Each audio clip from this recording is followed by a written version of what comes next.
KBGA Missoula, you're listening to Missing 中国, and now it's Today in Chinese History. On May the 12th, 2008, an earthquake with a magnitude of 8.0 on the Richter scale occurred in Wenchuan County, Sichuan Province, China.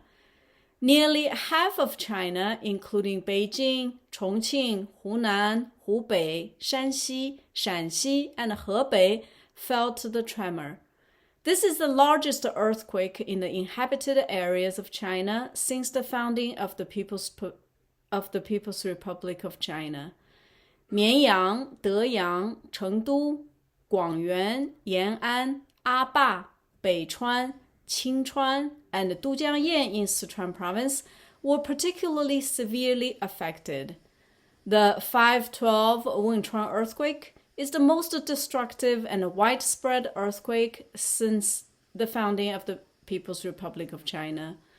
The earthquake severely damaged about 500,000 square kilometers of Chinese land. In order to express the deep condolences of people of all ethnic groups across the country to the compatriots who died in the Wenchuan earthquake in Sichuan, the State Council decided to make May the 19th to 21st, 2008 as National Days of Mourning. Thank you for listening to Today in Chinese History.